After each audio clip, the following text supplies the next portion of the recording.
Spread between the German 2-year and 10-year bond yield narrows to touch an April 4 level of around 68.2 basis points, last at 70.2 basis points.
ECB's President Lagarde says investors see value and have confidence in Europe.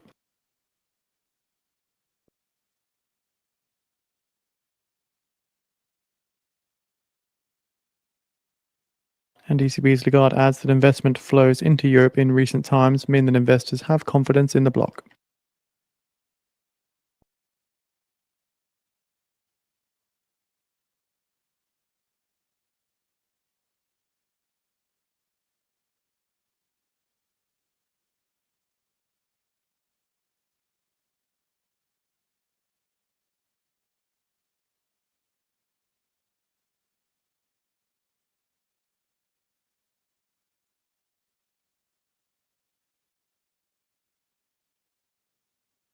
And ECB's Lagarde ends the press briefing.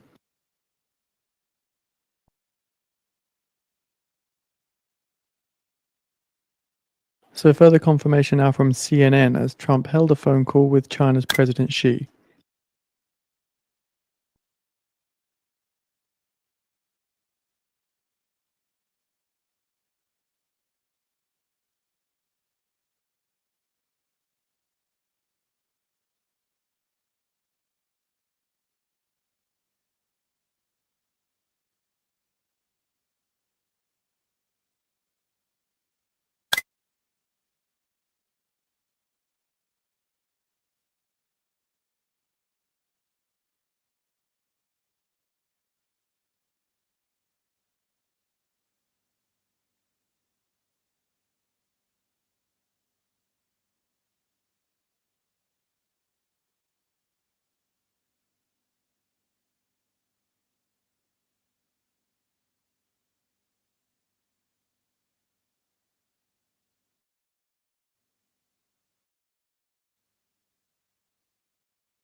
So, according to CBS, US House Speaker Johnson and Musk are to speak on Thursday on the tax and spending bill.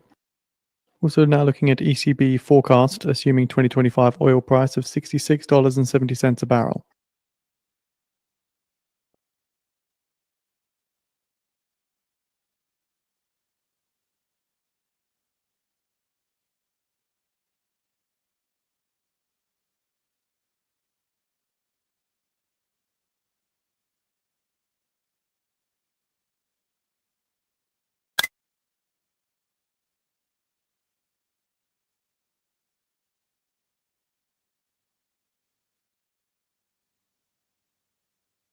JP Morgan executive says we're not seeing stresses in the US consumer anywhere, which is remarkable.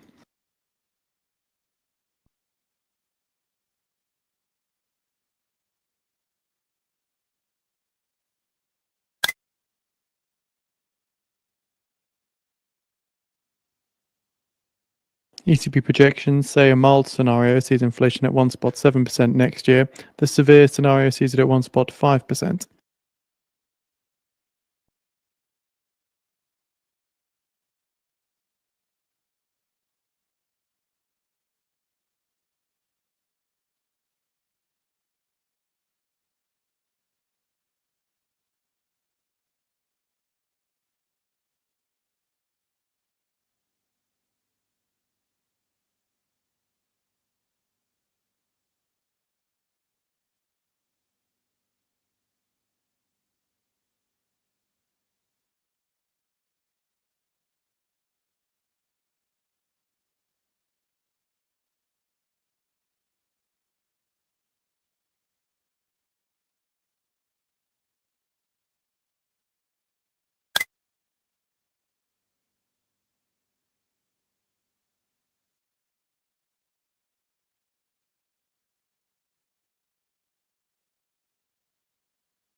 US stock index has turned negative now.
In 10 minutes' time now, at the top of the hour, we see the release of the Canadian IV PMI. Prior read was 47.9.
Couple second here, guys. I'll be on in just a moment here.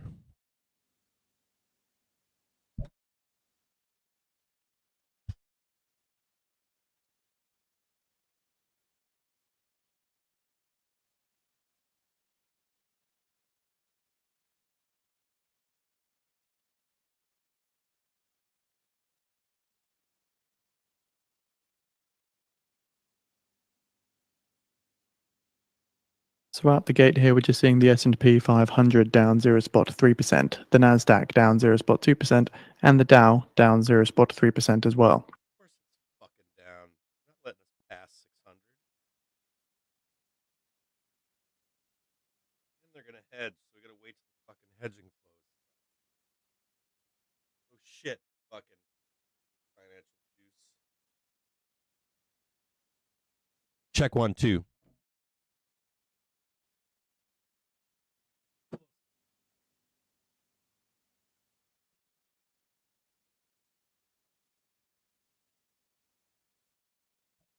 Test 1, 2. Oh yeah. In 5 minutes' time now, at the top of the hour, we see the release of the Canadian IV PMI for May. Prior read was 47.9.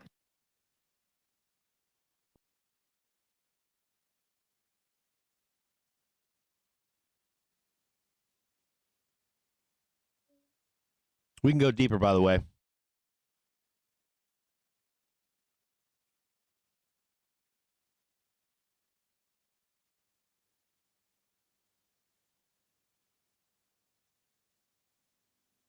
Let's see if they'll make a bounce here at least.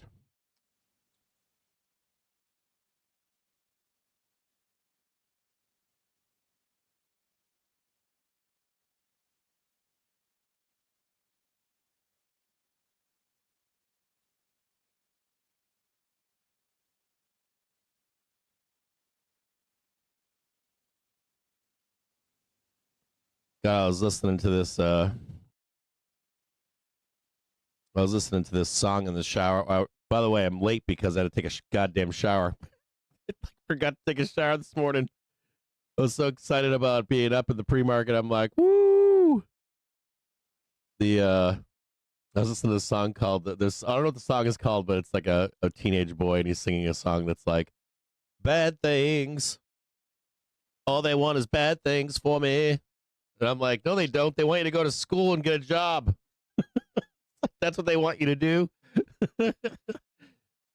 He's like, oh, my mom loves me. Bad things. And I'm like, no, there's no bad things. They just want you to go to school. Get an education and be a productive member of society. I'm like, I sound like such an old man. I'm sure it's like an anthem for boys, like like mental health or whatever, but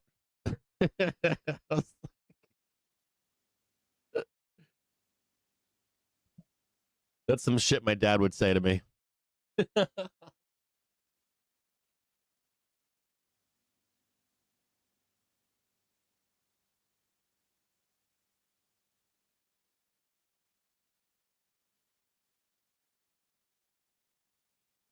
Uh-oh, hold on. I'm not doing what I'm supposed to do here.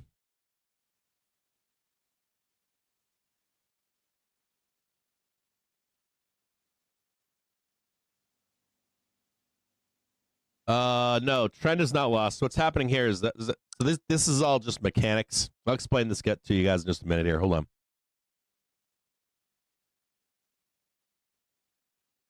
I think I've said this a bunch, but I don't think people understand it. But hold on a second here. They don't want to understand it. You know who does understand it? Theta Gang understands it. You can usually tell like who understands the option market and who doesn't. But for the reason that we're right here right now, you can usually tell who understands the option market and who doesn't. So if people are like, why are we rolling right now? Usually they have a very base understanding. Like, these are calls and these are puts. That's it.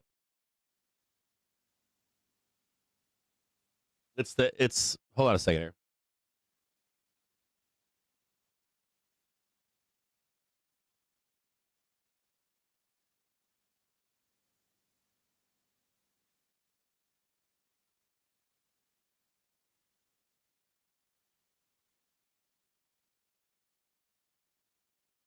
Okay. 1 minute now until we get the Canadian IV PMI.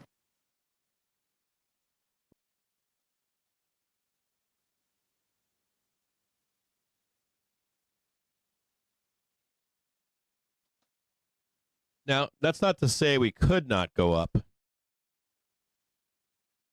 There's no such thing as an absolute, but you need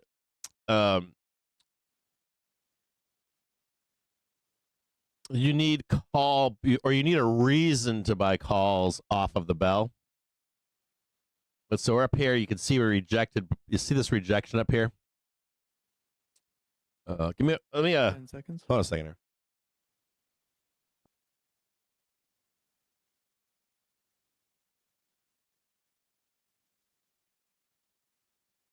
You can see it in 48 futures spot 9, too. 48 spot 9.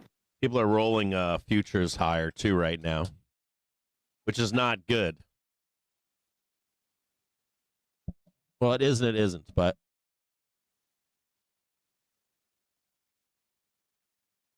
I'm going to simplify this for you here. Hold on. I'm going to make this really simple. All right, get the break time off here. And that one off. Apologize. I was so excited this morning. I didn't take a shower. And I'm like running around doing this, and I'm all excited. I'm on Twitter. And I'm like, holy shit, it's fucking 9 a.m. Then I'm like talking to the Discord and stuff. And we have posted the Canadian Let's IV talk about something here. report on the feed for those interested. So I think I've described this before. Different success. So we have dealers, right? And we're not just dealers. We can draw this out. You've got different participants in the stock market. Let's just say we've got institutions over here, right? Say you got hedge funds over here.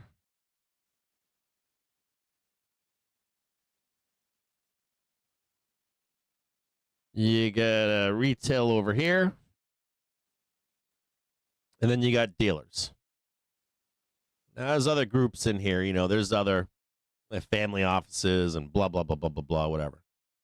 No, this is not the pie chart. The line should be a little bit different. Like retail's not the largest group in here, but I want you to think about like, or at a base, you want to think about the idea that sometimes you have hedge funds in the market. Sometimes you have hedge funds and institutions in the market. Sometimes you have whales with retail in the market, or you just have retail in the market. That's it. So you have like different groups that may be in the market at the same time or not at the same time. And you have different groups that also want to do different things. That's important to remember. What do they want to do? Sometimes they're at odds with each other. And then you've got dealers. And dealers try to service these groups, right? You want to buy a share or stock, or you want to sell one, or you want options to buy or sell. They provide what? They provide liquidity to you, right? They're the dealer of last resort. They serve as also as an intermediary. So if I've got 100 call options that I want to sell or I want to buy, they'll put me in touch with somebody else. This guy wants 100 too, and he's willing to pay $1. And your ask is what? $1.02. Well, we'll put it up for $1.02, and if he wants to buy it, and he will. He says, "Fuck you, no, I'm only putting in 98 cents or something." You're not going to get a fill, right? Now, there's also dealer of last resort. That's how you get your bid ask, right? The dealers will offer you a price that's usually dog shit if there's no liquidity. You ever see the wide spread in an option? A stock that's not doesn't have a lot of volume in it or liquidity in it. dealers will be like, oh, no, I'm not giving you no dollar, bro. I'll give you fucking 50 cents. You know what I mean? So you've got all these motions going on in the market, right? Now, let's say you get like retailers, hedge funds, institutions all buying shares, right? Or all buying ramping call options, right? Slam, slam, slam, slam. Dealers need to chase that, right? So they're all together at that point, right? Woo! Now, the moment that everyone stops buying, dealers theoretically will try to offer or begin to sell, right? Well, that's technically not exactly true. But as the like if they're like selling the call, let's say it's like 400 and we're buying 400 Cs, right? They'll do anything they can to try to get that price down so they can get neutral, right? Delta neutral on that trade. So as a matter of fact, they don't want to print this either, do they? Unless you get more of these people that want to buy. So like today, today on 6,000, you're not getting these people all buying there, are they? There's no trigger for continued buying, right? Like, hey, we're all going to buy 6,100 and 6,200, and the dealers are going to send us up and over. They're not going to do that, right? And dealers want to be up on you always, right? Not up on you, but just neutral against your position whenever you stop doing whatever it is that you're doing.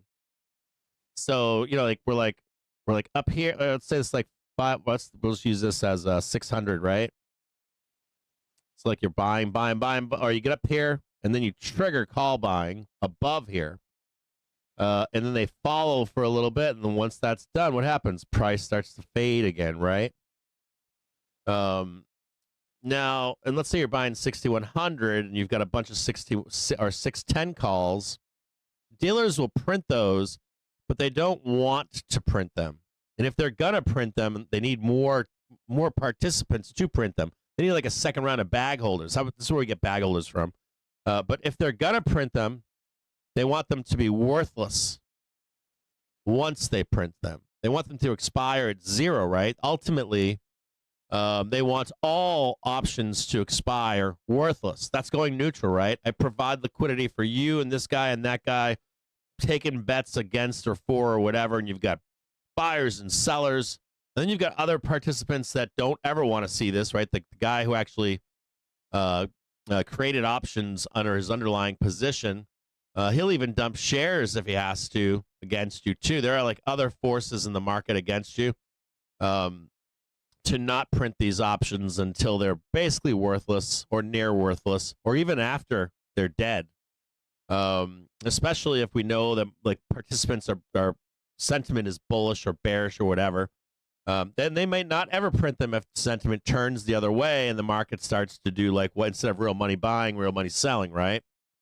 That's why sentiment matters in the market, on especially where we are right now. Sentiment matters in a big way. And also sentiment can shift depending upon where we are too, right? If we're here at 600, there's no sentiment shift unless you get like news or something. You'll notice oftentimes on an ER, they'll ramp up in the overnight, and then you're like, whoa, I'm going to get paid, right? And when we're coming down to the open, you're thinking that you're going to get paid. In reality, you need or more. You just call that M, right? Or you'd need traders, right? But you'd need all like these traders. You'd need all of them plus more, maybe a little bit more.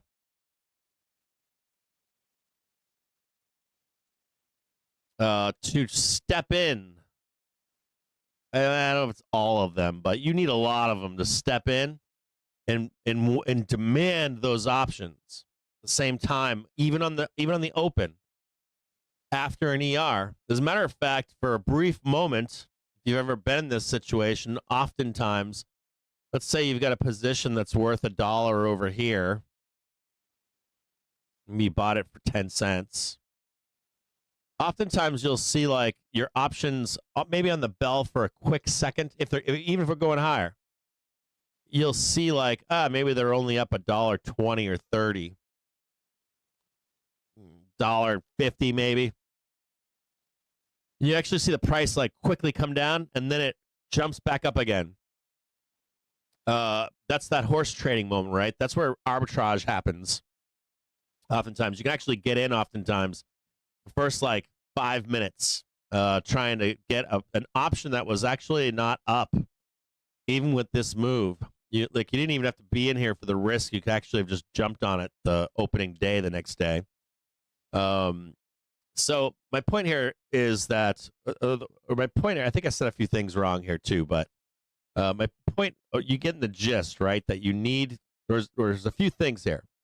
You can already see, we keep selling this, right? You see that? We're sell, right? Sell. In the US has Sell. she held a phone call with Sell, Trump right? at the latter. You also have people closing options there too, don't you? At his request. So you've got someone that maybe owns a 6000C or a 600C. And what do? They try to get the money for it, right? Right here, right? Try to close out positioning too. So that's working against you as well, right? And there's something else here too. We are yet to hear any details from this Xi and Trump call. You need a reason to get any outline or readout from this call to roll higher. You need news. You need something good, or you need an expiry. So we have a weekly expiry coming up on Friday, don't we? If I was going to print 6,000 this week, I would want to see one of two things. I would either want to see some kick-ass news, right? What would you think that would be? So let's look at where we are right now, right? What would instigate a move higher? And then continuation. Some good news, right? Some really good news, really good sentiment, I would expect, right? Hey, we got a trade deal with China would do it, wouldn't it? You'd get everybody, oh, shit, we're going to get squeezed out. I got to get long. I got a short on the market. I got to get long. I don't want to get squeezed, right? Hedge funds, right? Institutions, retailers, woo! We're going to kill volatility. Let's all pile in. So everybody's freaking out, right? Fomo, right? And then dealers magnify or amplify that move higher, right? Give me 100 620s. Give me another 100. Give me 100 pack of those 630s up there. Go down there in the bottom. Give me a bottle of the good stuff down there. Oh yeah, I'll take that too. You know what I mean? So you're like, yeah. By the way, give a bunch of. I'll take SPY shares. You know what I mean? We're going to the moon, baby. And everybody's running in the store trying to, scoop up everything off the shelves. And dealers like, okay, right? Japanese. I'll take a little bit myself. Dealers shoving some cartons of we want full US whatever down their thing. So you kind of need that too, right? You can't just be, hey, we're at 6,000. Why are we not popping over? It doesn't work like that. So now people are rolling their positions higher here. And they are higher. And if they are going to print 6,000, they're likely going to do it. If it's not like event driven, they would probably do it either Friday or even Monday or Tuesday. Now, remember, we've got some other issues here, too. We've got a magnet below us with OPEX and collars and stuff like that. Those will become more important as we get closer, but it's still there even right now. There's like a drag on the market. So we've got some OPEX stuff, expiration stuff that's coming more and more and more. It's like time-wise, more and more into focus. To the downside, believe it or not. It's like what would you call it? Like a kind of like a drag, right? There's a drag on the market just for where options are too on a quarterly basis. That's working against the market going higher. Now, when we get out of quarterly OPEX, the market's free for a moment to do whatever it wants to do, right? As more options come into the market begins to like lay out a play area, for lack of a better word, until something changes. So this is expected today, believe it or not. We thought this would happen at the end of the day today, or not end of day, but we're like, today we're going to hit this, right? And so let's go look at the trigger screen and what expectations were. And so this is expectations. Let me get rid of this. So this was yesterday's expectations for today.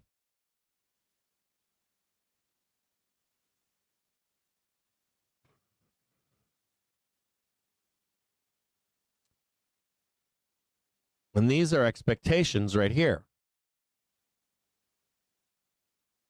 And I always try to think of this like a dealer. So I'm like, we should probably print right here today. That's 4 p.m. Right? And what did dealers do? They printed it when you couldn't get the money from options. They did it in pre-market. Sorry, suckers. There's your print. How's that feel? That sucks, doesn't it? This is also a function of the summer trade. That's why I like spreads too, because we grind and then we'll hit a high and you won't get paid for it. So you got to wait till the next level up to get paid for it. Now they did it now. There's a chance we could come back up here and try to hold our asses up into the close here. Maybe we'll print that high one more time end of day. That's still viable today, but we don't have to either.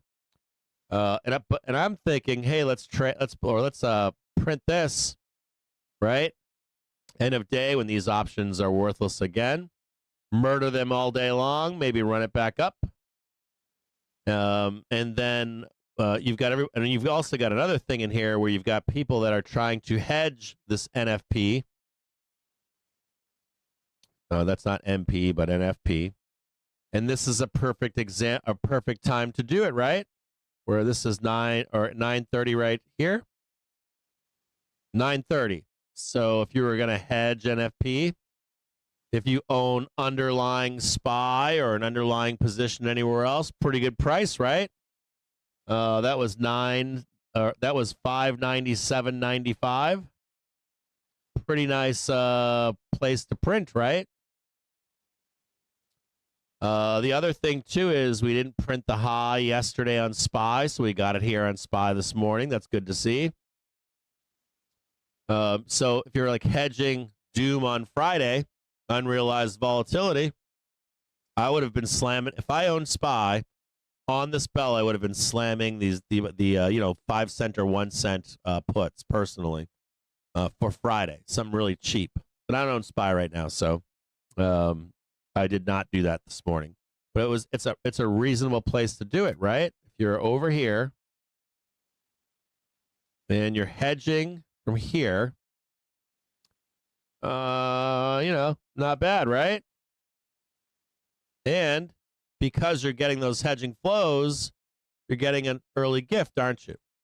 Now, if those flows stop today, right, all those put flows stop, dealers will likely try to counter trade it, won't they? And if they don't do it in cash market, they will likely try to do it after hours, believe it or not. Run this up again. So that hedge is worthless by the time we get there, right? You need more put buying.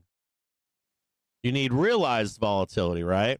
So they're constantly working against you, right? Constantly. It's like a fluid thing. Now, if we were going to print 6,000, we'd probably, in my view, do it. Hey, come down here, right? Blood you down a little bit more, and just even we just fade this, and then just ramp-o-rama. Boop, there's your 600. And then we wait for an announcement over the weekend. So let's say that some people know that we're going to get an announcement over the weekend that's positive. Whoop. All right, come back down into Monday morning. And guess what? I got the nice new high. I don't pay any. I got the theta burn going on. Dealers are happy. Sorry, suckers. I hit your 6,000 here. I got you up here. You've already been rolling, or you've been rolling higher to 6,100. You're not getting a print. You need more people to buy them, bro. You need more people to come up here and buy them. And I'm going to fade you again, too. I'm going to sell into you up there again. So this is a constant battle in the stock market, right? And it's amplified a lot right now in summer. Mostly because SPY is used as or S&P is used as a hedge. Not SPY particularly, but storage change. The forecast is for a build of 113 BCF on the prior build of 101 BCF. SPY's like, this is not the high time of year for SPUs. There's a rotation going on into what right now? Tech, right? So if I'm buying a bunch of shares in Microsoft or Google or Tesla, whatever, the soup du jour right now is Mag 7 rotating through Mag 7. Where do I hedge? SPUs. Easy peasy. Especially in cash market, right? Some 0 dates, 1 day puts. So this is like kind of like the redheaded stepchild of the market this time of year. Doesn't mean it doesn't go up. It just means that it goes up slowly. Then you get bursts of up, right? Trade sideways, burst of up. Sideways, burst of up. Sideways, burst of up, right? Sideways. And it's like the slow grind until the trade is over elsewhere. And then where do we go? Down, right? So that's what SPUs is. We've been talking about stocks in the Discord, right? Even on Twitter, I'm like, hey, rotate into this one, then rotate into that one, then rotate into this one. Meanwhile, we're in spreads on SPUs, right? We're on spreads with limited upside. Trying to capture a summer trade. Put on a spread, close your laptop. If you want to day trade, pick up some options or underlying on individual tech tickers. This has been pretty good. So if you're wondering what's going on here, is this the top of the market? The answer is no. You're wondering, was that the top? No. This is they're still working in the market right now. There's still a trade on elsewhere in the market. So let's watch what happens here. We'll see if this holds. This should hold, by the way. Possibly could hit 90, 91, but I don't think so. As a matter of fact, you're getting a deal again. Right? Buyers, buyers, buyers, buyers, buyers, buyers, right? What are we doing right now? Buyers. So, if you're trying to maybe put on a trade for Friday close and you don't think we'll realize volatility tomorrow, or if you think put an in the money call spread maybe, and if we go up here and maybe we fail and we fade the day at 2 o'clock for an FP tomorrow, because we go risk off tomorrow. You know that, right? Bulls, Bears, everybody goes risk off on NFP normally. Because of the uncertainty and there's easier trades, but let's say we get no realized vol, then we're going to go up, right? So you could do something that's in the money, couldn't you? Like, oh yeah, I'm going to do a 93 to 95 or a 93 to 99 for an expiry on Friday or even Monday. You can buy yourself a little bit more time. Right? We come up here, a little bit of doom. They run it up here, right? Whoop. Over on Monday, Tuesday, cash them out. On Monday open, right? We have a little bit of down move on Monday, Tuesday. Prince Mohammed bin Salman spoke on the phone. You know what I'm saying? And look at this, we're coming right back. Shocker.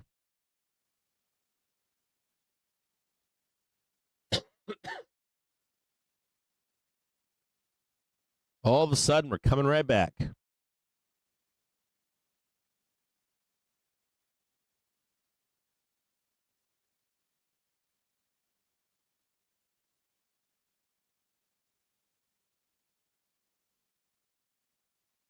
Another thing to note here would be right around 2:30.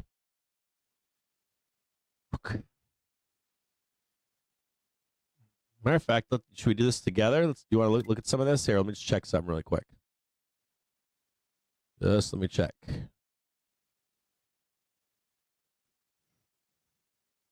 Right in there.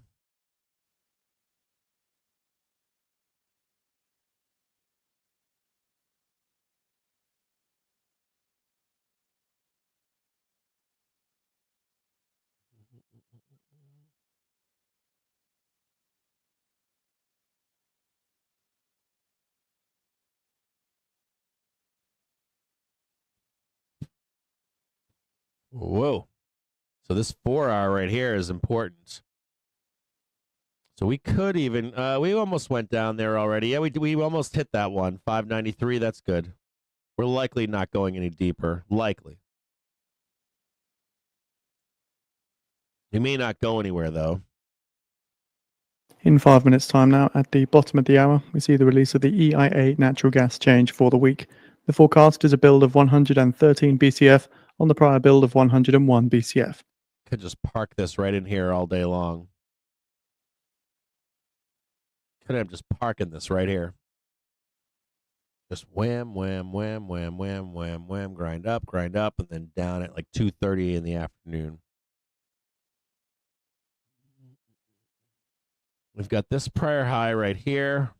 Right here.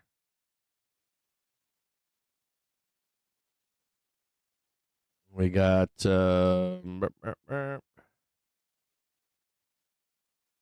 that's trend. Remember yesterday we said in trend, we were talking about trend, and I said to you, remember yesterday I said, this is trend. I said we can go up here, we can go down here. We're still on trend.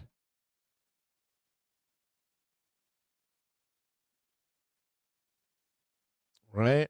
Because we got that one right there. Then we got this big bad. Look at that big bad boy right there. We got this bad boy right here. Whole lot of sellers up here, huh? Whole lot of get me some protection for NFP, bro. Still have a little bit of volatility. Could that be the trigger? Could like a deal with China and good unemployment to employment numbers tomorrow be the right cocktail to get us over some relief? I think this morning, Uncle JBJ, what did he say this morning? He said something really cool. He said, wait, what did Uncle JBJ say this morning? I think he was pretty succinct this morning. He said, and I don't know what his politics are either. I think he might even be kind of conservative, but he made a good point. He said, I think this is fairly everyone's sentiment, no matter where you are on this. What did he say this morning? I'm going to read what he said. He said, wait. He said, I just want it all to end. He goes, I just can't. I'm closing the laptop. I can't listen to the on and off stuff.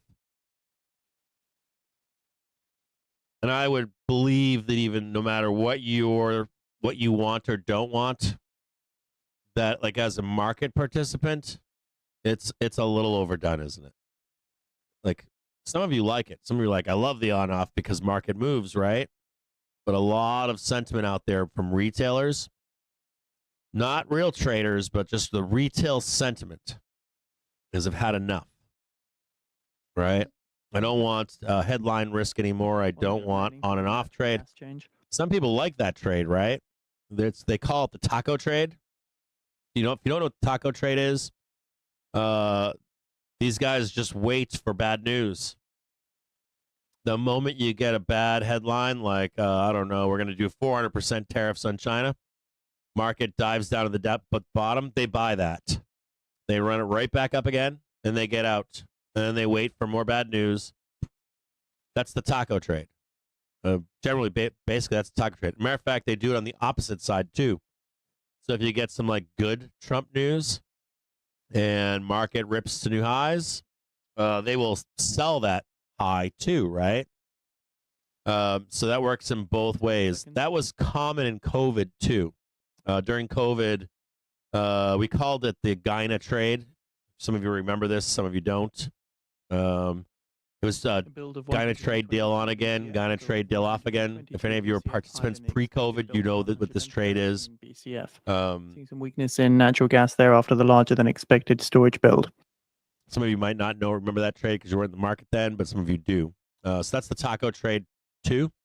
Would be Gyna trade deal on again, Gyna trade deal off again. So,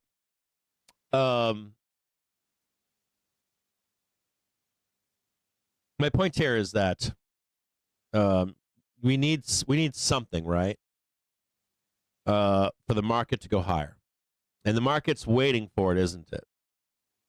The market's just waiting for anything. Can you give me like a truce in Ukraine, Russia? Can you give me some trade deal news? As a matter of fact, I would bet that it doesn't matter what the trade deal is, the market will explode to the upside. Because once that's in stone, like I don't even know if we can get it in stone. I got to be honest with you. I'm like thinking of it right now. I'm like, they don't want it to be in stone to some extent for a bunch of different reasons. And that's mostly with like debt ceiling, deficits, spending bills, and trade war tariffs. It's like it's all like it all needs to be one way, or we need to know what it all is, I guess. The trade deal in particular needs to be done before we're passing any spending bills or debt ceiling limits, any of that kind of stuff. Let's be honest, or at least the majority of it needs to be done to some extent. And they're trying to backdoor some shit in the spending bill in case they can't get the trade deal done. Like the White House is trying to do like, let's put in some new rules and we're not going to make a trade deal and we're going to pass the spending bill. And, they're all both coming to deadlines. We have posted out the weekly EIA natural gas storage report on the feed for those interested. And so there's like, there's a lot of, well, if we can't get a trade deal done, let's just get it done. Let's get some more ammunition or some more guns and ammunition in the spending bill. And of course, told the Saudi Crown Prince that he is determined to strengthen ties. Of course, everyone's aware, So the market's telling the White House, get this fucking deal done. You're not getting anything passed until you do. And that's where we are. So I'm with JBJ on this. I think Winky feels like this. Whole bunch of different people are like, just like they want some kind of like something in stone. And I think the market can't go higher until that happens either, or even permanently high. Not even permanently, but if the market's like recover and go higher the rest of the year, you need some kind of closure to that. Now we have 2 windows for it. We've got a window right now. And we have a window end of year, September, October. So we've got some debt ceiling stuff coming up for the summer. We've got UN and whatever EU shit going on, and then we've got spending bills, all that kind of shit like comes to a head in June, July. And even if we have a shutdown or whatever, it doesn't matter. We're in that window right now. So if you want to see, this actually probably impacts the whole year. If you want to see like that higher trade for early summer and then a nice all-time high end of year or higher, we probably need a fucking trade deal this summer. If we don't get it, they will fuck around with us we will trade sideways and down until it's done. More than likely, there's a high probability of that happening. We would not break higher, and we would likely fade in that early in June, and then July we'd fade down below. Probably see a new market low. Fair chance of seeing a new market low. Now, I'm sure the White House is aware of this. I'm sure that Jerome is, and Bessent and everybody's aware of all of this. And it also will provide clarity to the Fed too. There's a whole bunch of mechanics there, like Fed, bond markets, Treasury Department, businesses, small, medium, and large size businesses all want an answer. It's like all participants want an answer to this. So we'll see how that goes. And they're parking it. Oh God, this is gonna suck watching this happen all day long today. It's gonna be a pain in the ass watching this. It's gonna be an eye bleeder. So we await trade deal or no trade deal from now into Friday. I think we get one. It looks like the market is set up for some kind of trade deal or some kind of an announcement or pushing it off for 6 months or a year or something. If you don't get a trade deal, I would hope that they would do something into September, maybe, if they were to do a trade summit or something. Maybe like they'd say, oh yeah, in the fall we're going to do a trade summit. We're going to, I don't know, pause everything for a few months. That could help the market stay slightly up. Or maybe we don't go down the actual depths of hell. TV says the US should withdraw its measures against China. Now, if we don't get a trade deal, she says the US again should remove negative measures on China. If we don't get a trade deal, you know what that means, right? No pause, no trade deal, no nothing. If we like roll into like open trade war, it's bad. And I think that we eventually go into that, but I don't think it's today. Increase cooperation on the economy and trade. Again, US and China should increase cooperation on the economy and trade, as CCTV is releasing a readout of the Xi and Trump call now. Just waiting for more headlines to come through. Mexico's President Sheinbaum is to talk steel tariffs with Landau on June the 11th. CCTV report as well, the US and China should reduce misunderstandings. I think ultimately we still go down that path, like the ultimate path of changing our economy and dependence upon China. But it's not normally in the time frame that everybody wants it. Like you and I or whatever. Like we're just do it today, get it all done today, price it all in, send SPY down to zero. It's not how it works. So tells Trump that China implemented the Geneva Agreement. Listen to this closely here.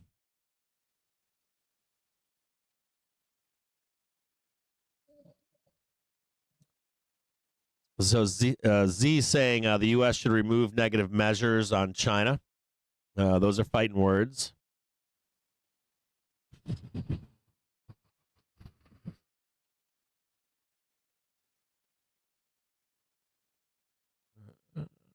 We're getting close on fear and greed. We're at greed right now, but we're not overly greedy.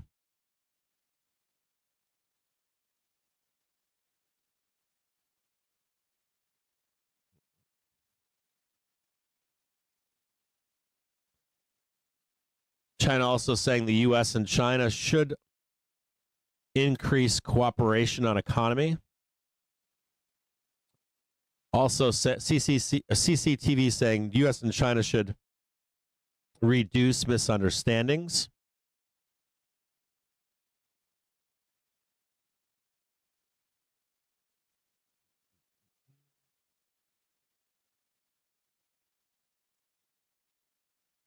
Oh, dude, Larry Fink. You like Larry Fink's fucking op-ed piece? Oh. Ugh. Larry Fink being like altruistic is kind of like it's like it's like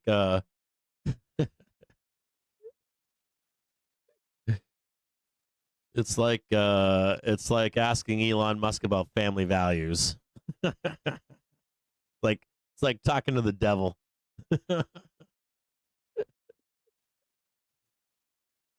It's actually not a good look. for White House.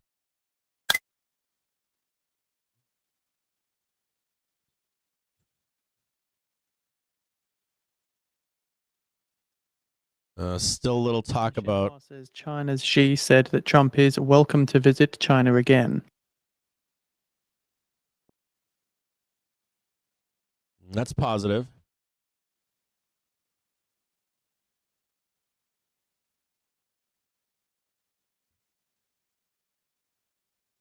But that's actually good. They dropped the first couple things are kind of negative.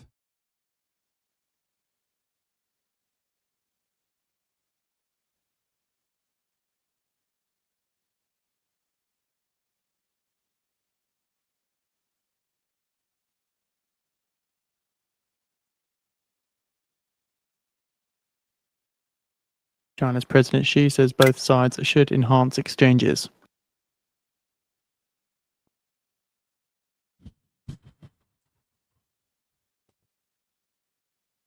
By the way, this is not what the market wants to hear if you want to know. China's President Xi says the two sides should enhance exchanges in diplomatic, economic, trade, military, and law enforcement. The U.S. has no interest in that.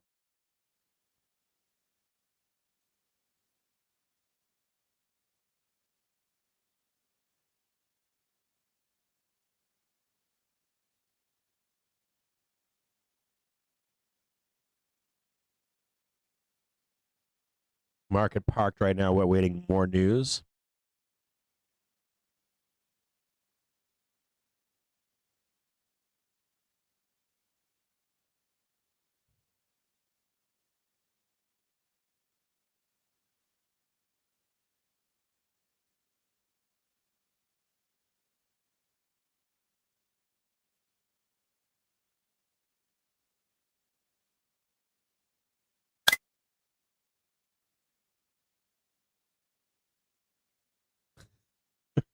Hold on. Talking to the pro traders really quick.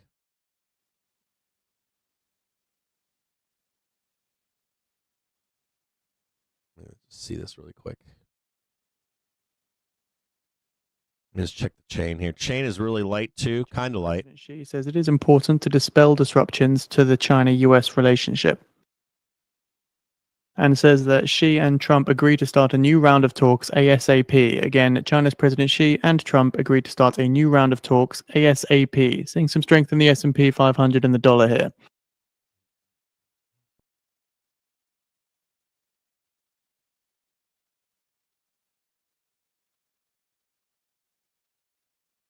So again, China's President Xi and Trump agreed to start a new round of talks ASAP. The consensus has been... That's positive, by the way. ...abide by it, according to CCTV, citing China's President Xi. Again, China's President Xi says a consensus has been reached and both should abide by it.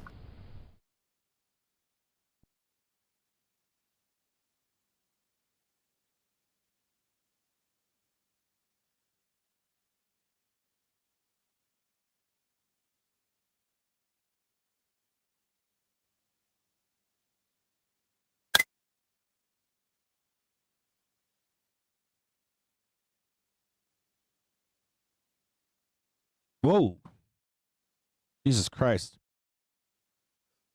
China. There's a lot of call volume coming in right now. A lot of call volume coming in right now. Trade consultation mechanism. A lot of IO, OI, and IV here.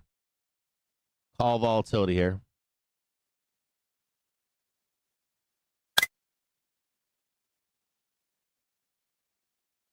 China's President Xi says the US should deal with Taiwan cautiously. You don't have to deal with Taiwan fucking cautiously. The Nasdaq 100 here rising spot 4% to a session high. S&P 500 now in the green, up around 0.1%. China already fucking knows that if war breaks out, they don't get the chips either.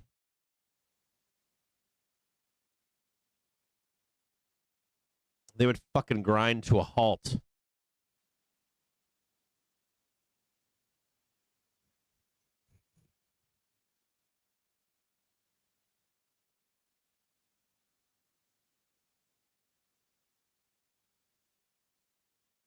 So as this is coming through, just worth keeping in mind that we are getting some press conference from Trump at around 11:30, 11:45-ish, as he greets Germany's Chancellor Merz at the White House. So we're expecting to hear comments from Trump regarding this China call around that time. So did you hear that? 11:30 to 12:30-ish? Cooperation is the only right choice for China and the US. I like how they're like, yeah, 11:30, 12:30. We're gonna get a Trump call at 11:30, 12:30. Just a note here. 11:30. China's President Xi says the US and China should avoid conflicts because of Taiwan. No, there's not going to be any conflict for now. Not until you can make your own chips. The moment you can make your own chips, we'll put this in yellow. We'll put this here in yellow. What I heard was 11:30 to 12:30.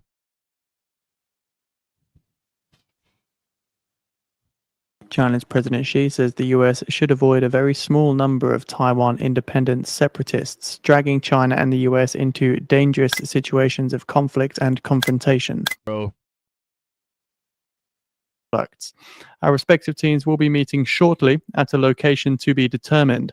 We will be represented by the Secretary of Treasury, Bessent, and Lutnik from the Commerce Secretary. USTR's Greer as well will be there during the conversation.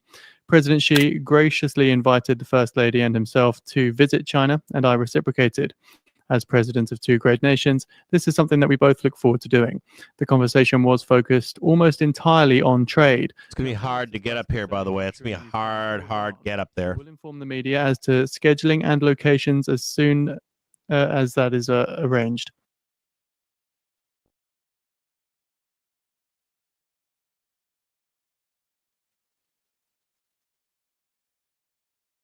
So just looking into some of the key points then. So he did note that their respective teams will be meeting shortly at a location. This is R1, by the way. So again, this is Trump on Truth Social. He said we'll be represented by Secretary of Treasury Bessent, Commerce Secretary Lutnik, and USTR's Greer as well.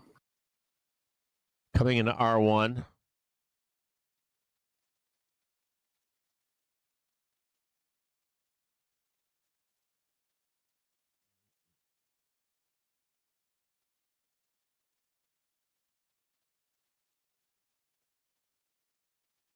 This might be top here.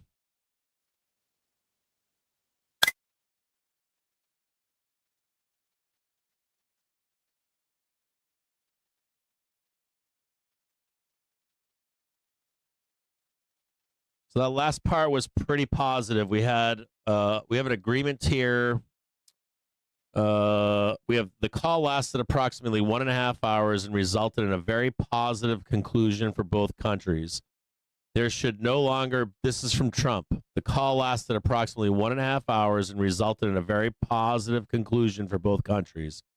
There should no longer be any questions respecting the complexity of rare earth products.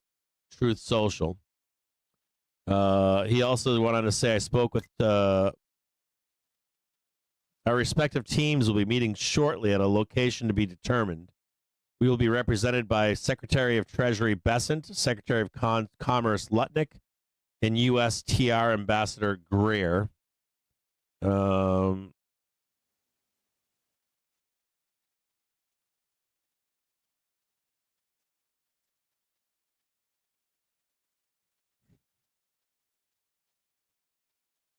all I'm seeing at the moment. That might be top right there. You see that last tick right here? That might be the trade. No, it's still alive, but we'll watch it. Let's see if we can get up here and just get the high tick. If we do get the high tick here, trade could be dead.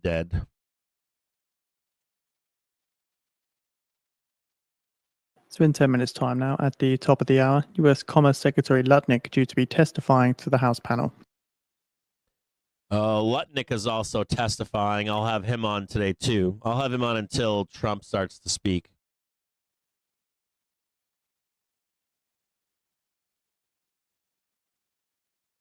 Trump also saying the conversation was focused almost entirely on trade. Nothing was discussed concerning Russia and Ukraine or Iran, but I think Trump already said that he spoke to Russia, or he already spoke to Z about, no, he spoke to Putin about Iran. He also says, Trump also said, we will inform the media as to scheduling and location of the soon-to-be meeting. That's all from Truth Social.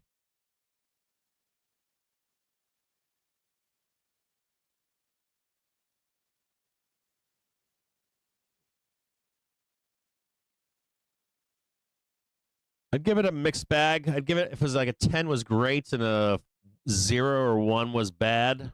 So we have posted out the live video of US Commerce Secretary Lutnik, who's due to testify to the House panel. Again, that's at the top of the hour. I'd give it like a 5 or a 6. It wasn't horrible. Not quite neutral. I've got Lutnik on right now whenever he shows up.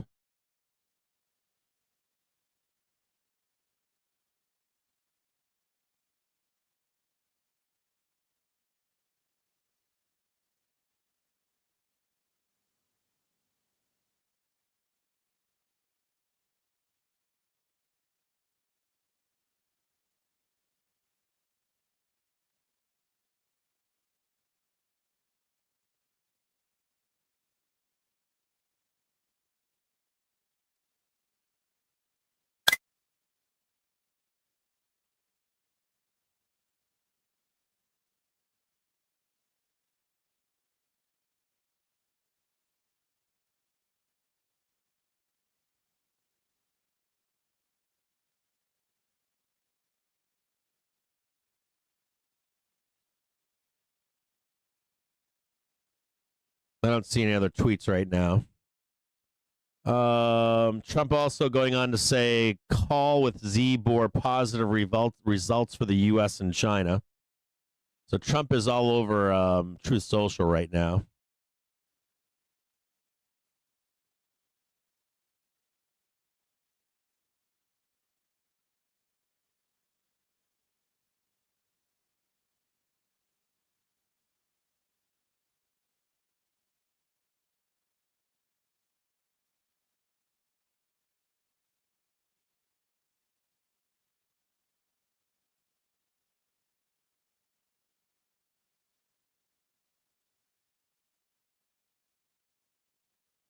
I'm going to have to make a Truth Social account. I didn't want to do that.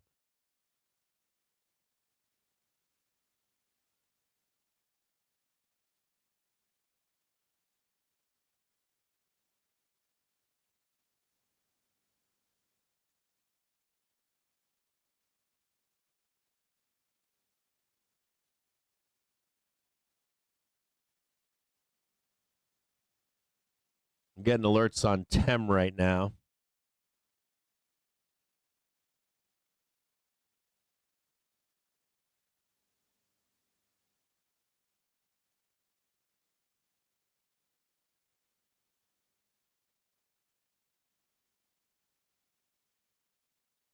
RBRK cranked, huh? VG cranked. A-Lab. A-Lab had a down. They had a good day yesterday, but they went down for a little bit.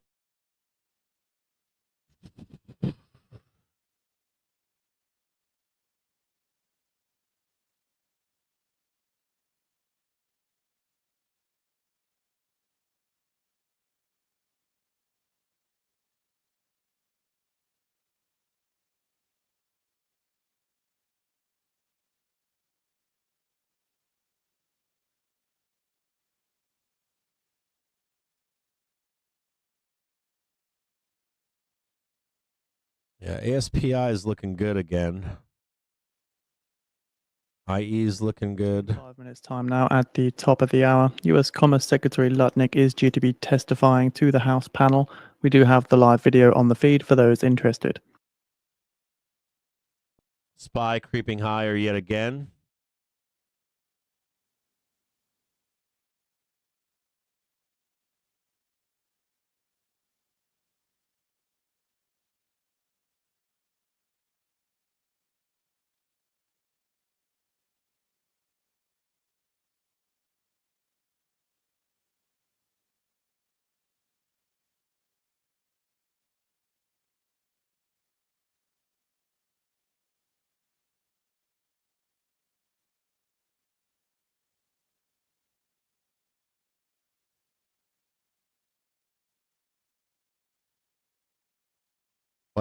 like all the Trump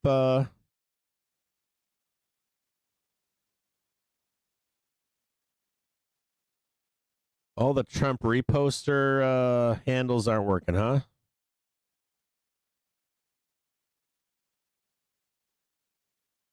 None of the Trump reposter handles are working.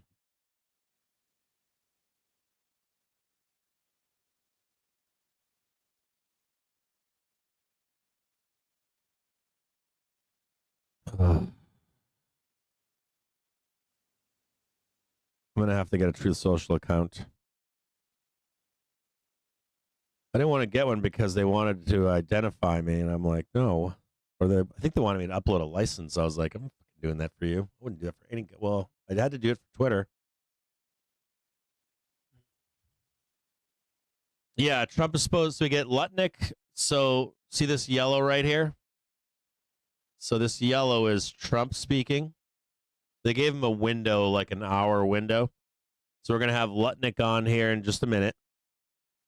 And then we'll roll right into Trump speaking. I'm assuming this is going to move markets. So his Truth Social account is looking positive right now. I would go risk off once he comes on and starts speaking if he goes off script or anything.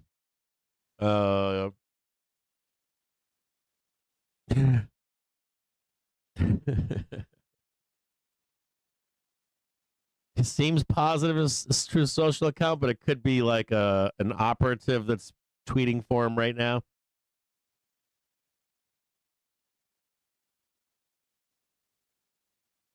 Let's go. Get up there and hit it, man. Just fucking hit it. Tap it. Touch it. Just creep on up there. You can pull right back. You go right up. You don't even. All you have to do is go up here and go right back down, bro.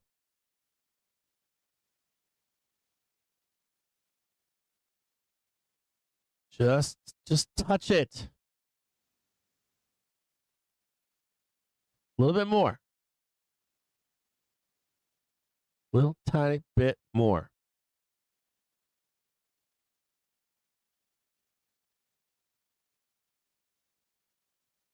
Just a teensy weensy little bit more. Want to see where we're trying to hit right here on SPX. Try to tag 59.87.88.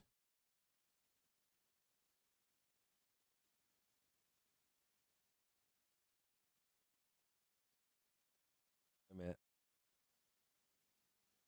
59.88.18. Expecting comments from U.S. Commerce Secretary Lutnik as he testifies to the House panel. Again, live videos on the feed. A little tiny bit more.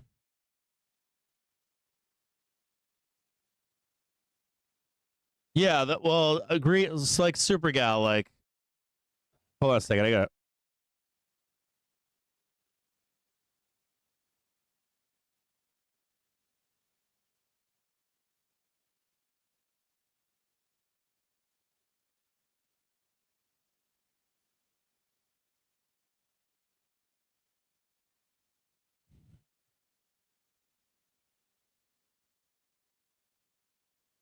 the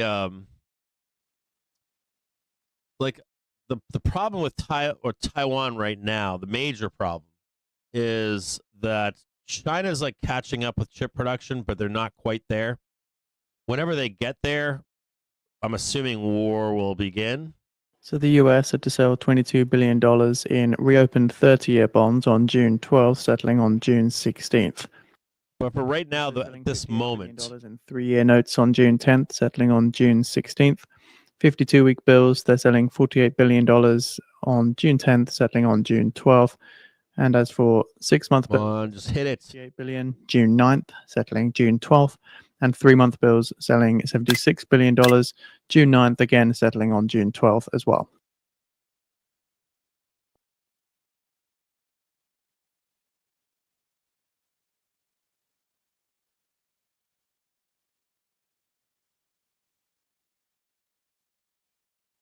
Fucking pull back. Just hit that fucking thing. So keep in mind, Commerce Secretary Lutnik currently testifying to the House panel.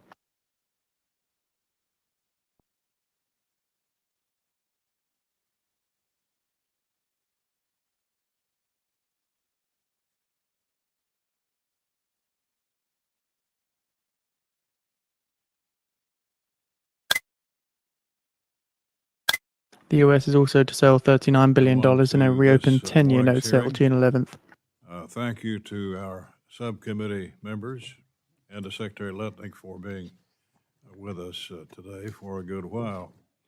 The fiscal year 26 budget request comes at a time of continued fiscal pressure. We must ensure every American taxpayer dollar is used efficiently and continue to work to reduce duplication across agencies and throughout the government. The Department of Commerce's budget request totals $8.4 billion. Is this the guy that couldn't count billions the other day? $1 billion or 17. I think this is that guy. From the current level. The budget request includes funding for targeted investments in tools to address unfair trade practices and emphasizes important initiatives such as American manufacturing and trade enforcement. We did get a new high there. It includes a 50% on the high from 1046 of industry and security AM to counter threats from China and protect America's technological competitiveness. The budget request also includes a 20% increase for the Census Bureau to continue providing reliable statistics. Overall, this is the prior high from 9:30. This is the opening bell here. Security, economic growth and job creation, weather research and response, and economic data analysis, all keystones imperative to American prosperity.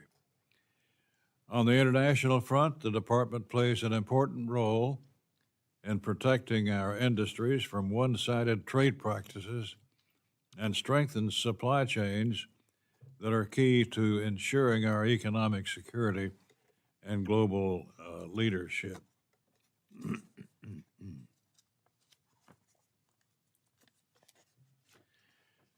I've always been a big supporter of the Department of Commerce. The department's core initiatives are vital to small-town economies across the country, including my district in eastern Kentucky. One of the most critical components of revitalizing rural America is expanding access to high-speed, reliable broadband. In far too many places, a lack of broadband access is not just an inconvenience. It's a barrier to education, job creation, entrepreneurship, and even basic health care. From EDA's emphasis on job creation and expanding economic opportunity to NOAA's local weather forecast offices that work around the clock to send out alerts during times of severe weather, the department's wide-ranging responsibility requires clear prioritization and accountability. We look forward to hearing from you, Ms. Secretary, on how this budget request furthers our shared goals of reducing wasteful spending, ensuring global competitiveness, expanding broadband, and driving economic development. Let me now recognize my ranking member of the subcommittee, Ms. Ming. Thank you, Mr. Chairman, and thank you very much, Mr. Secretary, for testifying today. And as a fellow New Yorker, congratulations. We meet today to discuss the Commerce Department's fiscal year 2026 budget request. At the same time, I must express my strong disappointment that we are still awaiting the complete details of the budget request. We are also awaiting the full legally required details of the Commerce Department's fiscal year 2025 operating plan, despite the fact that such details were legally required to be sent to our Appropriations Committee more than a month ago. These delays are unacceptable. They are also disturbingly a pattern that we have seen over the last 4.5 months, a pattern of significant and often illegal actions by federal agencies, including the Commerce Department. In most cases, we have learned of these actions not from the department itself, but from news media reporting and from grant and contract recipients whose critical grant funding and contract extensions have been delayed or frozen, often in direct violation of the Impoundment Control Act of 1974. We have also heard from numerous federal workers who have been fired without any good justification. The National Weather Service has taken a huge hit under this administration. Hundreds of meteorologists and other Weather Service employees were fired or felt pressured to sign up for Elon Musk's deferred resignation program. As a result, the National Weather Service has been scrambling to keep a minimum staff at weather forecast offices around the country. This staffing shortage has also forced the Weather Service to reduce its deployments of weather balloons, which have long provided critical information for accurate weather forecasting in local areas. This is all happening, by the way, right when both hurricane season and wildfire seasons are just beginning. The Weather Service announced earlier this week that it is moving its limited resources around, which will only change the locations that are experiencing staffing shortages. It has also announced that it has received permission to hire 126 new employees. But this is obviously far short of the number of working employees the Weather Service has lost since February. It is unclear when these new employees will be onboarded, let alone when they will be fully trained to the level of performance of the recently departed Weather Service employees. 5 former directors of the National Weather Service who served under both Republican and Democratic administrations wrote an open letter last month expressing their strong concerns. They wrote that National Weather Service staff, quote, will have an impossible task to continue its current level of services. Not only are there fewer forecasters, but there are also fewer electronic technicians responsible for maintaining the critical NEXRAD radars. Our worst nightmare is that weather forecast offices will be so understaffed that there will be needless loss of life, unquote. The administration is also holding back various emergency designated fiscal year 2025 Commerce Department funds. This is funding that Congress appropriated to support weather forecasting, create and preserve American private sector jobs, and protect our national security. Holding this funding back is unacceptable, and the administration should issue the required emergency designations immediately. The administration and the Commerce Department have released some initial details regarding their fiscal year 2026 budget request, most of which I find greatly concerning. For example, the administration is proposing to end funding for the Economic Development Administration, or EDA. Contrary to your testimony at your Senate confirmation hearing, in which you answered that you would maintain the programs at EDA. As you know, the EDA helps create jobs and economic opportunities in distressed communities across the country, and historically, 2/3 of its budget has helped create jobs in rural areas. The administration is also proposing to end funding for the Minority Business Development Agency, or MBDA, again, contrary to your testimony in which you answered that you did not support dismantling MBDA.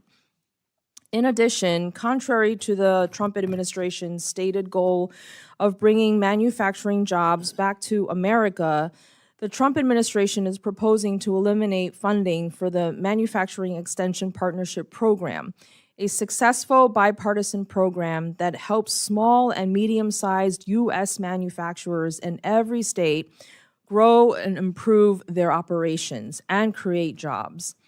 Furthermore, the budget request further effectively cuts the operating budget of the National Weather Service in 2026.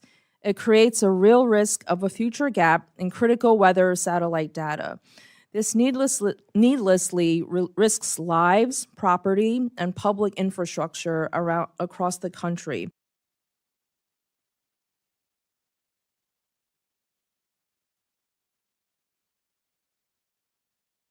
I'm losing the stream here. Hold on. No, this is live right now.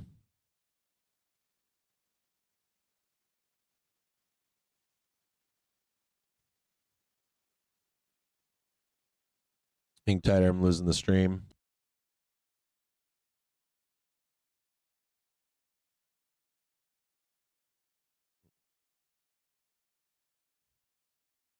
Discussing these and other concerns at today's hearing. And again, thank you very much, Mr. Secretary, for your testimony today. Thank you, Ms. Ming. I would now like to recognize our witness, Secretary Lutnik. Am I pronouncing that correctly, Lutnik? For an opening statement. Thank you. Without objection, your written statement will be entered into the record, and we hope you can summarize in 5 minutes. I'll do my best. Thank you, Chairman Rogers, Ranking Member Meng, and the members of the subcommittee. It is an honor for me to join you today. America is once again the most attractive destination for investment in the world. Under President Trump's leadership, the Department of Commerce is strengthening American industry, from the most popular to those industries that have been long ignored. We are focused on building in America and driving our economic growth, which will narrow the deficit, and we will deliver a new era of American innovation. Businesses are no longer looking overseas. They are choosing to invest in America first. Through the President's executive order establishing the Investment Accelerator in the Department of Commerce, we have already secured trillions of dollars of new commitments from world-class companies and sovereign wealth funds eager to build and invest in the United States. This surge in investment, paired with renewed commitment to fair and reciprocal trade, is reigniting Americans' This is Lutnik right now. We are bringing car manufacturing back to Michigan and Ohio. We are reopening steel mills in Pennsylvania. And just last month, Arizona welcomed the largest semiconductor investment in the United States of America, thanks to an investment of TSMC. The first CHIPS deals that we are improving now have commitments more than doubling to $300 billion of investment in America. And that's without spending any more taxpayer dollars than those CHIPS funds that you've already approved. So our Commerce Department is driving substantial investments across America and benefiting the American taxpayers. Critically, the President's America First agenda goes beyond just economic growth and investment. The President is taking concrete actions to protect American workers and our national security. Under Section 232, the Commerce Department is conducting numerous investigations to protect, to reshore, and to revive manufacturing capacity across our critical industries here in America. The Trump administration is imposing tariffs and ending loopholes. In April, we ended the de minimis loophole, which allowed foreign companies to avoid paying tariffs on small shipments, which basically undercut American small business. New export controls are protecting cutting-edge technologies and finally protecting our critical industries and protecting American innovation. In fact, the Bureau of Industry and Security, working with our partners in the Department of Justice, we've secured 22 criminal convictions, 32 arrests, 38 indictments, 231 detentions, and seized more than $185.5 million.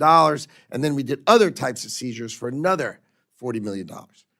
Under this administration, the U.S. Patent and Trademark Office is tackling a mountain of unexamined patent applications left by the Biden administration, almost 800,000 unreviewed patents applications, successfully reducing the inventory backlog for the first time in 4 years.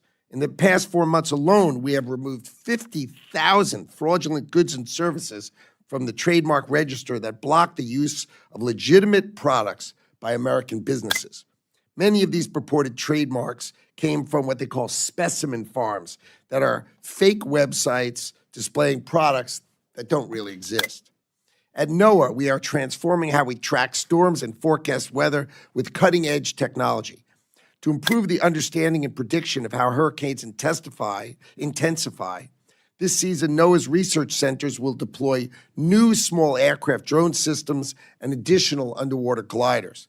This year, the National Weather Service will be running an experimental AI-based forecast system, and all data we will make publicly available. Today, this commitment to innovation means earlier warnings and increased accuracy for Americans, no matter where they live.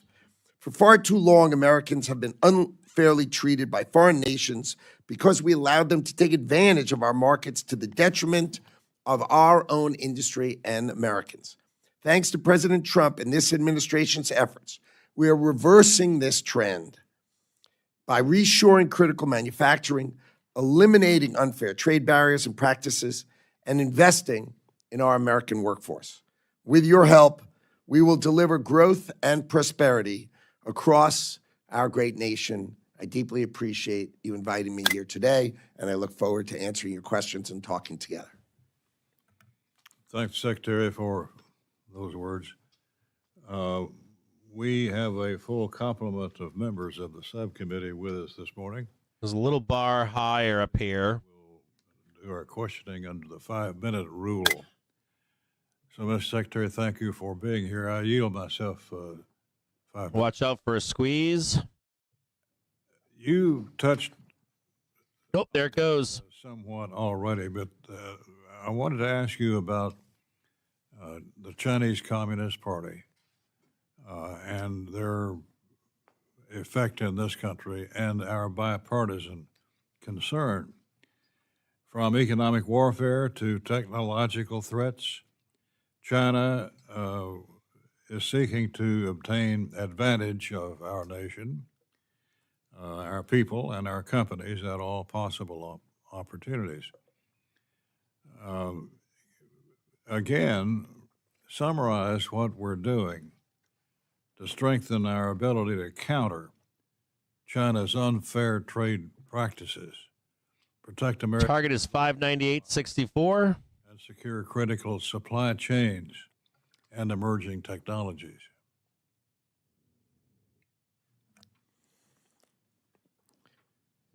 The Chinese Communist Party seeks to become New market high. culture of the world, and it uses our knowledge, Take some off. our innovation, and our entrepreneurial spirit against us. It sends hundreds of thousands of students to train and learn here in order to build up their capacity to grow. They copy our innovations. For example, if you see their airplanes, gosh, they look just like the F-22 because they've copied our models and our systems.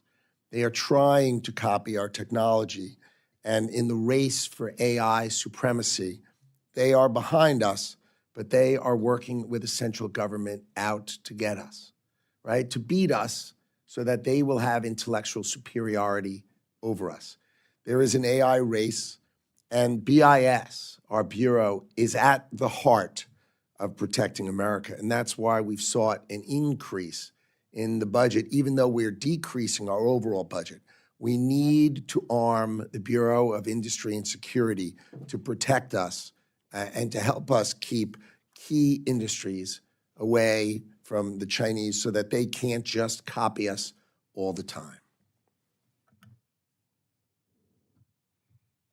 The budget request for BIS does not specify any specific initiatives related to increasing Almost there. entities posing a threat to U.S. national security. Why is that so?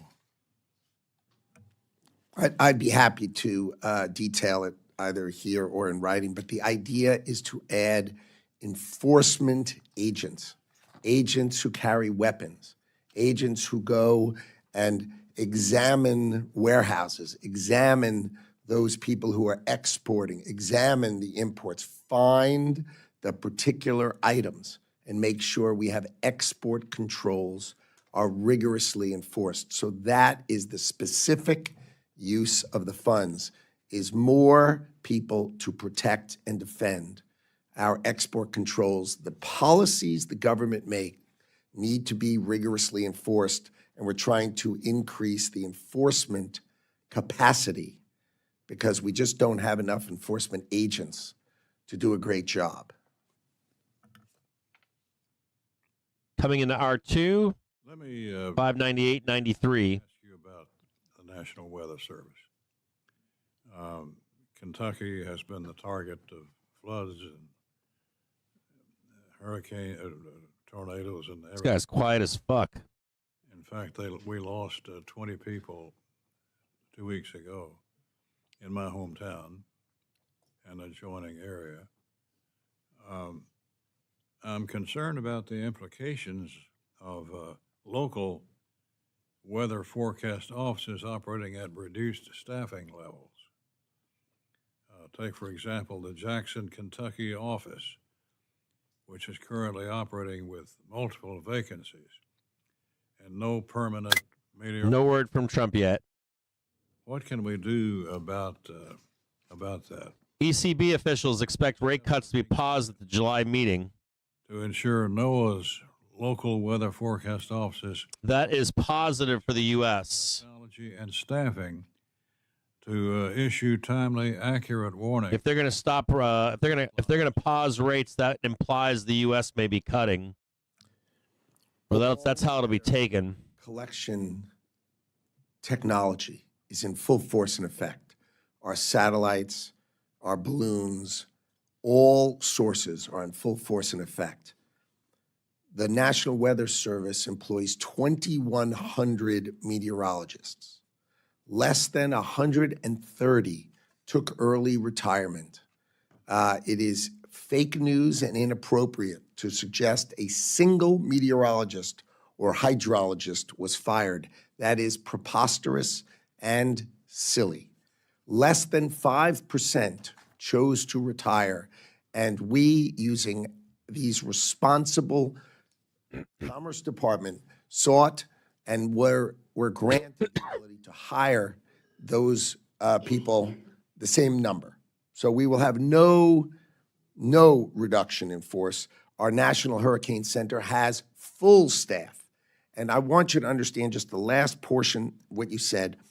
We have numerous regional offices, which are generally small, and they usually have 3 or 4 meteorologists.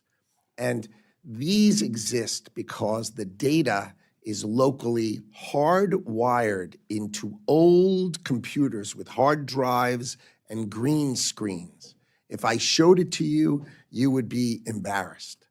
The idea is to automate that, to put it on the cloud, so that the 2,100 meteorologists we have and the hundreds of hydrologists that we have can forecast the weather from central locations and back up each other and be more appropriate. So I think the technological advancements we will make over the next year or 2 years will totally change these things. But I want to be crystal clear.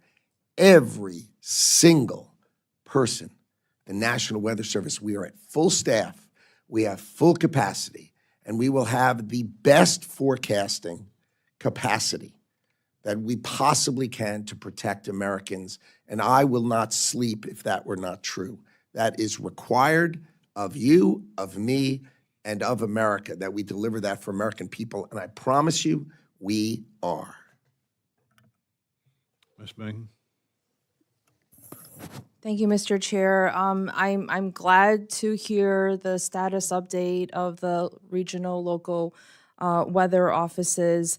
Your testimony and the numbers are really different from what's been reported in the press. We just want to make sure, whether it's New York, my home state, or states like Kentucky, which have gone through such horrible circumstances, and our condolences to your constituents and their families, Mr. Chair. We want to make sure that our local communities can be prepared. I know that you're saying it's inconsistent from the reporting. Would you or your team be able to provide statistics and just more accounting of what has happened, where there are retired or layoffs, just so we can all be on the same page if you do think it's inconsistent with the press reporting? Sure. There were no layoffs. As I said, there were less than 5% retirements, and we have the authority to replace them. But that turnover is historically lower than it has normally been. As you can imagine, people are entitled to retire who've worked at the department. But I'd be glad to give you very specific details. Be my pleasure. Okay, thank you so much.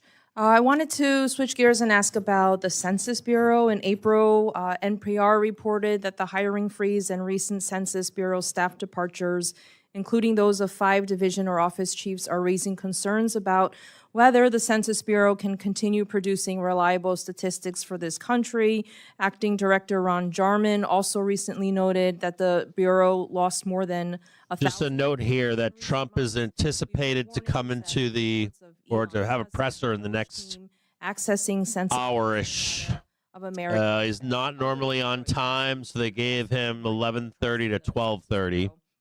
Mr. Secretary, what are you doing to address these concerns? Again, my capacity to communicate throughout this administration has made the Department of Commerce well situated. We are not losing staff in ways that we don't want to under any circumstances. We are able to fulfill all of our mission at the Census Bureau. The Census Bureau is one of the great statistical places in our government. Our capacity to analyze and statistically think things through. If you couple that in its full, the Bureau of Economic Analysis, right, where we live and we do GDP, that is a great center of statistical capacity. And I think, so we have sought to add to the Commerce Department the Bureau of Labor Statistics. So that CPI, I mean, shouldn't we have all of the great statisticians in the government working together? Again, these are the same concepts, which is use technology, use automation. I mean, the idea that the Bureau of Labor Statistics has enumerators calling around and asking for data when technology makes that amazingly capable, and we could do so much better. So we are seeking to use technology, but I can promise you the census is both well-staffed and, more importantly, brilliantly covered by statisticians who are great at doing their job. And I am really excited for the structure of how the census will work going forward. But you won't hear anything about weakness in accuracy. I'm not saying the fake news doesn't like to just say these things, but it's just not true. And I'll happily send you those statistics as well, because you'll be very comfortable with the Department of Commerce. Thank you. And just to follow up with that, recently you terminated the 3 advisory committees. There are also scheduled only 2 major field tests in 2026. Can you provide us an update on the field tests? When are they scheduled? And what are the changes to the questions about race and ethnicity? And also talk about the advisory committees. The advisory committees were set up, again, many of these things were set up long ago, and they've sort of run their course. And we didn't really understand what type of advisory committee we need to understand how to do a census. It didn't seem logical. With respect to the questionnaire, we have not considered that as of yet. So we have not spent the time thinking about those topics. The decennial census is quite far away, and we have plenty of time to think about that going forward. Okay. Thank you. I yield back. Judge Carter. I thank you, Mr. Chairman, and welcome, Mr. Secretary. My district in Central Texas has become a leader in semiconductor production, thanks to strong partnerships between the state, the local political organizations, the industry, the universities, and the workforce training centers, including programs tailored for veterans and military families. How is the department supporting these types of locally driven efforts? And what more New high.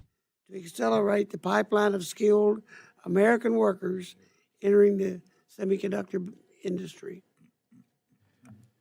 Next target, Force trained 599.26. of the Trump administration. Now chasing the pre-market high. Asked to be part of the team to build that. So if the trillions of dollars that the Trump administration is bringing into investment. If you're a seller of 6,000 calls, you may want to roll. Production facilities to reshore manufacturing. We need to train great Americans to be, we say HVAC technicians. You realize these factories have these really high-tech closed-loop cooling systems. Amazing, but training our workforce to do this is really a key part of the administration. I think we'll train 5 million Americans for these great jobs that are coming, just like that semiconductor plant in Arizona. 3,000 jobs for each plant, and they're building 10 of them. So these are just great jobs coming, and Texas, I know, is going to have a great participation in that, and both you use the schools, and I think it will be an extraordinary outcome for Americans. Well, Samsung's being a good neighbor in my district, and I'm real proud of what they're doing. As a member of the Defense Appropriations Subcommittee, I remain deeply concerned about the national security risks tied to our reliance on foreign-made semiconductor components. What step is the department taking to reduce our dependence on overseas manufacturing, particularly for chips that support critical defense systems?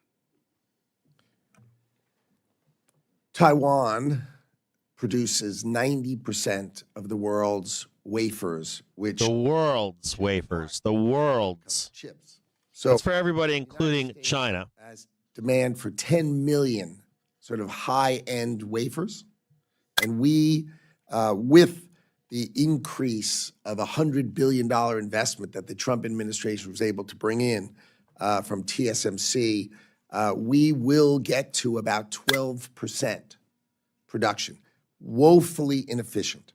And I think what you're going to see is the Trump administration is going to be very, very focused on bringing chip production to America and the full supply chain to America.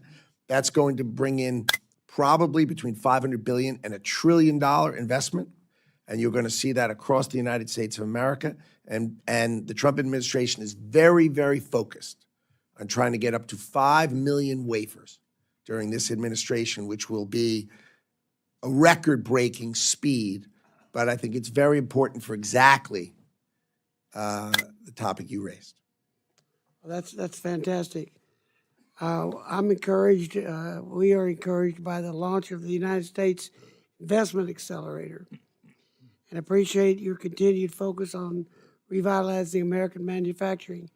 Can you share more about how the rollout of this new office will take shape, and are there any early projects we can expect, particularly those that support the development of critical defense-related semiconductor technology? It has been too slow, the process to build a great factory and a great advanced manufacturing facility in America. Generally, it's taken 3+ years from start to finish. Dude, I'm telling you what, fucking Bitcoin might be the best deal right now. If you want something that's lagging where we're going, Bitcoin. Hold on here.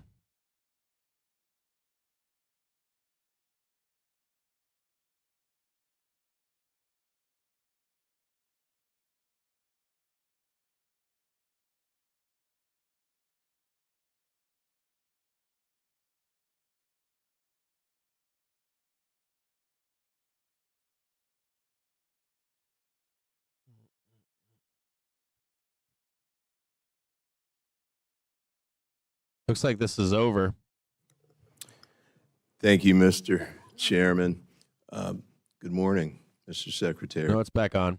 I wanted to join quickly with the comments from the chair and the ranking member regarding NOAA. And I hear your point about fake news and numbers, but I'll say this. I mean, I have 2 NOAA installations in my district, and headquarters is, I don't know, just a couple miles across the line. And I heard a very different story than what you're saying about people being forced out of there. But I look forward to getting the answers that you provide here. I also saw your comments with respect to Senator Van Hollen.